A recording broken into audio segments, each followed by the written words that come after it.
열왕기상 19장 1절에서 8절 말씀 제가 봉독해 드리겠습니다.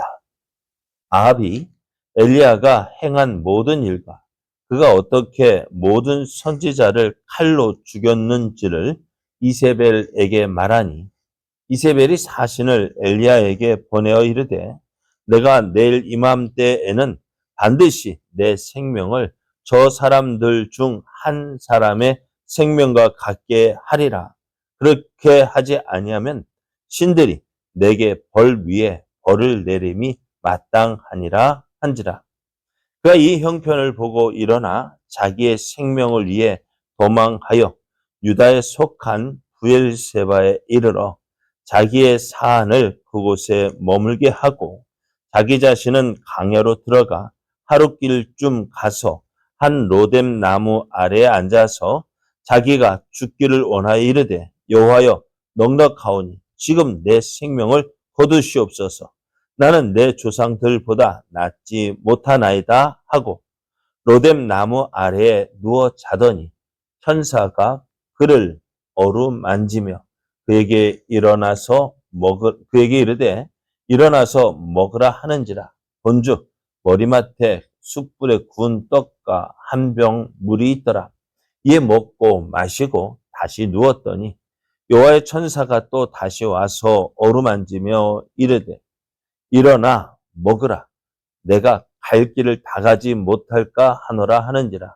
이에 일어나 먹고 마시며 그 음식물의 힘을 의지하여 40주 40야를 가서 하나님의 산 호렙에 이르니라. 아멘. 할렐루야. 함께 하시며 때를 따라 돕는 은혜를 주신 하나님께서 오늘도 우리를 통해서 하나님의 뜻을 이루기 위하여 놀라운 일을 베푸실 것을 믿고 오늘 그 하나님과 함께하는 저와 여러분 되어지기를 예수님의 이름으로 축복합니다. 오늘 우리에게 주신 하나님 말씀을 통해서 아직 우리에겐 갈 길이 남아 있습니다. 아직 우리에겐 갈 길이 남아 있습니다. 이런 제목으로 하나님 말씀을 증거하겠습니다. 지금까지 엘리야의 사역에 있어서 가장 기억에 남는 일은 무엇일까요? 그러니까 지금 여러분은 엘리야의 사역 가운데 어떤 일이 기억에 남으십니까?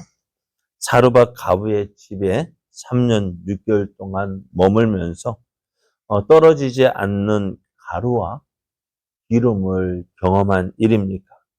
아니면 갈멜산에서 아합을 앞에 두고 누가 이스라엘을 괴롭게 하는 자인지를 바알 선지자 450명과 함께 대결을 하는 그 모습. 그래서 이때 바알 선지자가 아침부터 저녁까지 저들의 신의 이름을 부르면서 불을 내려 달라고 했지만 아무 응답이 없었습니다. 그런데 엘리야는 어땠어요? 아주 잠깐입니다. 몇 마디만 했는데도 하나님은 어떻게 해요? 하늘에서 불을 내려서 물을 3번이나 부은 제단과 번제물과 나무와 돌과 흙을 핥았습니다. 이것을 본 백성들은 여호와 그는 하나님이시로다 하면서 그동안 이스라엘을 괴롭게 했던 자 누굽니까? 지금 누가 이스라엘을 괴롭게 했어요? 바알이었습니다. 엘리야가 믿었던 하나님이 이스라엘을 괴롭게 한 것이 아니라 바알 선지자들이 따랐던 그 바알이 이스라엘을 괴롭게 하는 자였습니다. 그래서 이스라엘을 괴롭게 한 그 바알과 바알 선지자를 기손 시내로 내려다가 거기서 다 죽였습니다. 이 일도 있었고요. 또 이후에 엘리야가 어떻게 했어요? 갈멜산에서 그 하나님의 살아계심을 보여준 그 엘리야. 이제 그가 해야 할 일이 남아 있었습니다. 하나님께서 약속하신 말씀대로 이스라엘에 비를 내리는 것입니다. 그래서 엘리야가 그 산, 갈멜산 꼭대기로 올라가서 하나님께 기도를 하는데요. 영 비올 기미가 보이지 않는 것입니다.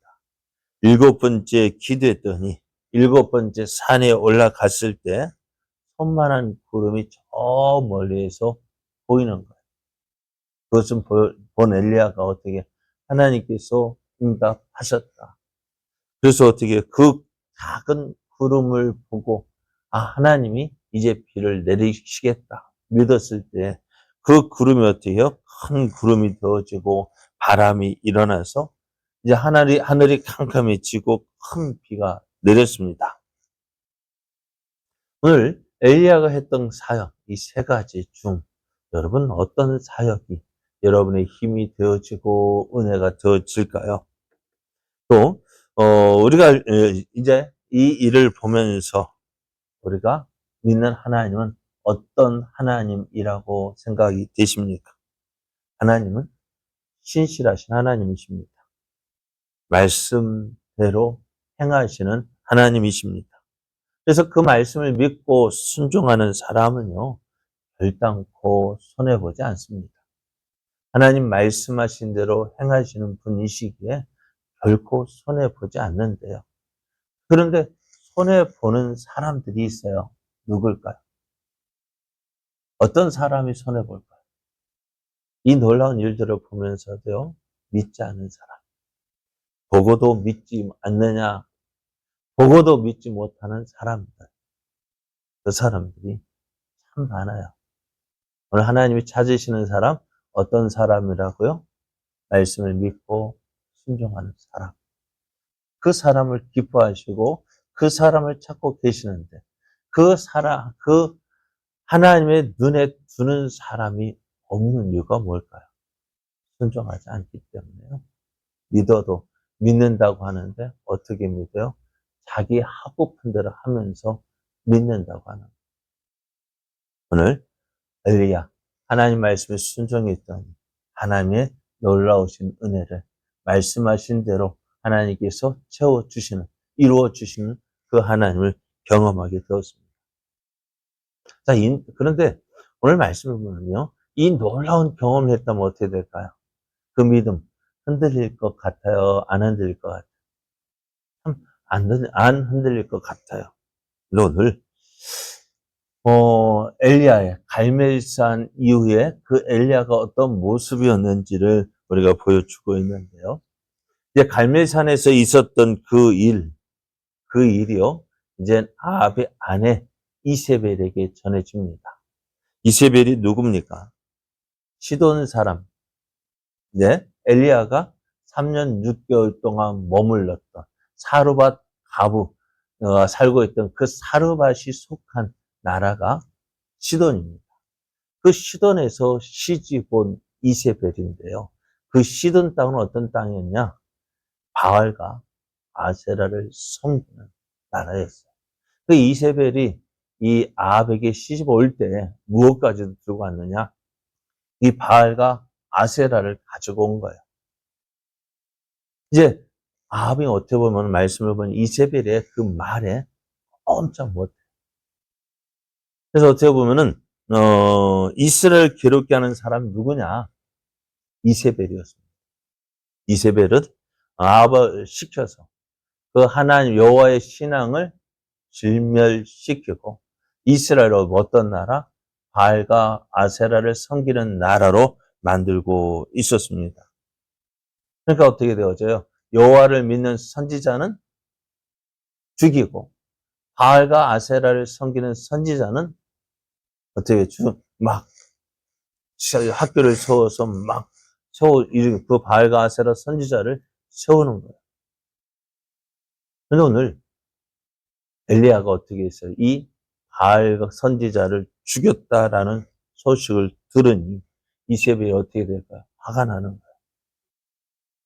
그래서 이 이세벨이요 엘리야에게 사신을 보내어서 내일 이맘때까지 내가 살아 있으면 어떻게 해요?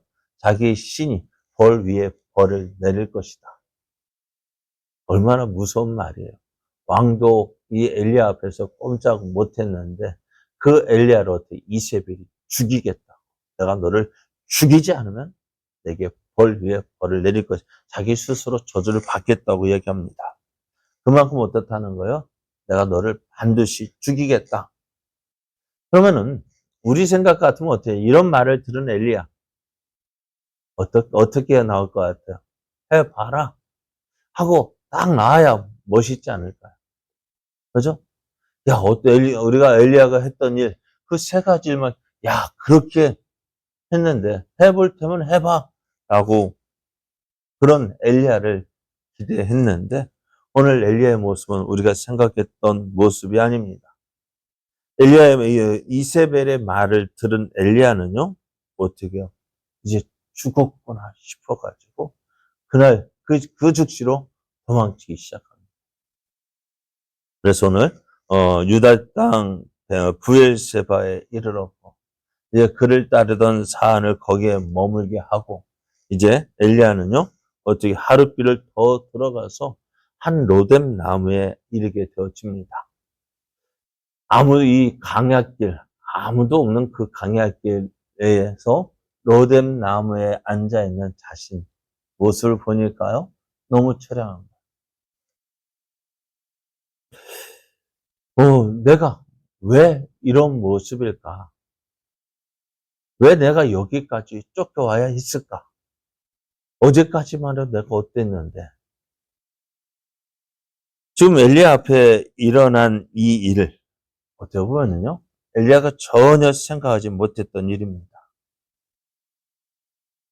그런데 어떻게 해요? 그러니까 어떻게 엘리야가 실망한 거예요. 하나님, 나 죽겠습니다. 나 죽을 지경입니다. 그러면서 자신의 생명을 죽여달라고 거두어달라고 기대를 쓰고 있습니다. 여러분 어떠하십니까? 우리 신앙생활하면서 하나님의 응답을 경험합니다. 많은 사람 앞에서 담대하게 하나님이 내 기도를 들으셨다 간증할 만한 믿음의 증거들도 얻기도 합니다. 이제는 주님의 뜻이 내 가정과 내 일터에 멋지게 이루어질 것을 기대하고 이제 자신 있게 나아가는데요. 근데 어떨까요? 응답을 경험했다고 해서 모든 문제가 한순간에 해결되는 것이 아닙니다. 오히려 더 큰, 오히려 큰 은혜를 경험한 뒤에 예상하지 못한 어려움이 찾아올 때가 많습니다. 열심히 기도하고 순종했는데 현실은 꿈쩍도 하지 않고 오히려 대적들의 위협이 더 거세질 때가 있습니다. 그때 우리는 당황합니다. 하나님 나를 버리셨는가? 내 기도가 잘못되었을까? 하면서 깊은 회개감에 빠져들기도 합니다. 오늘 의욕을 상실한 제 엘리야처럼 그 인생의 로뎀 나무의 아래에 주저앉아. 하나님, 너무 힘들어요. 나 죽고 싶어요. 그런데요, 기억하십시오. 하나님은 낙심한 엘리야를 버리지 않으신 것처럼 오늘 우리도 버리지 않으십니다. 하나님은 엘리야의 그 연약함을 아십니다. 또 낙심한 엘리야를 외면하지 않으십니다. 하나님은 엘리야의 상태에 맞춰서 먼저 회복의 은혜를 베푸십니다. 하나님은 엘리야의 세심한 회복을 베푸시는데요. 우리 생각 같으면 어땠을까요? 엘리야가 어떤 사람이에요? 야, 너 왜 믿음이 없냐? 어제 봐. 네가 그렇게 놀라운 일을 했는데 왜 낙심하느냐? 우리는 다그칠 거야. 근데 하나님은요, 엘리야를 다그치거나 책망하지 않으셨어요. 하나님 먼저 먼 길을 오너라 기진맥진한 엘리야를 쉬게 하셨습니다. 그리고 천사를 보내어서 지친 엘리야를 어루만져 주시고 그 엘리야를 위하여 구운 떡과 물을 준비해 주셨어요. 엘리야는 그 천사가 준비한 떡과 물을 마시고 또 잠들었어요. 잠드는 동안 또 천사는 어떻게 해요? 이 엘리야를 회복시켜 줍니다. 그리고 그 엘리야를 어떻게 해요? 새로운 사명을 주시는데요. 오늘 그 하나님의 그 새로운 사명을 주시기 위하여 하나님의 산 호렙으로 부르시는데요. 7절 말씀에 보면은 일어나 먹으라. 내가 갈 길을 다 가지 못할까 하노라. 회복을 주시는데요. 사랑하는 여러분, 엘리야는 자신의 사역이 실패했고 이제는 모든 것이 끝났다고 생각했습니다. 그러나 하나님은 아직 끝나지 않았다. 내가 갈 길이 남아 있다고 말씀하십니다. 우리도 때로는 인생의 장벽 앞에서 이제 끝났다 하며 주저앉을 때가 있습니다. 하지만 하나님은 우리를 포기하지 않으십니다. 먼저 지친 우리의 영혼을 따뜻하게 회복시켜 주시고 다시 일으켜 세우셔서 맡겨주신 사명의 길을 끝까지 걸어가게 하십니다. 갈멜산의 기적보다 더 놀라운 은혜는요, 로뎀 나무 아래에서 나타났습니다. 갈멜산에서는 하나님의 위대한 능력이 나타났다면 로뎀 나무 아래에서는요, 지친 영혼을 품으시는 하나님의 세밀한 국률이 나타났습니다. 하나님은 천하무적 같은 강한 엘리야만 사용하시는 분이 아니십니다. 낙심하여 지쳐 쓰러진 엘리야도 찾아와 어루만지시고 다시 일으켜 사용하시는 하나님이십니다. 그러므로 여러분, 어떤 낙심의 자리에서도 하나님을 신뢰하십시오. 내가 주저앉아 있는 그 로뎀 나무 아래에는 그 실패의 자리가 아니라 하나님의 은혜의 떡을 먹는 자리가 될 것입니다. 하나님은 오늘도 우리를 향해 일어나라. 내가 너를 위해 준비한 길이 아직 남아있다. 하고 말씀하십니다. 이제 우리가 해야 될 일, 주님이 공급하시는 셈을 얻어서 내 기대를 넘어 일하시는 하나님을 바라보며 사명의 자리로 끝까지 나아가 하나님의 뜻을 이루어가는 저와 여러분 되어지기를 예수님의 이름으로 축복합니다.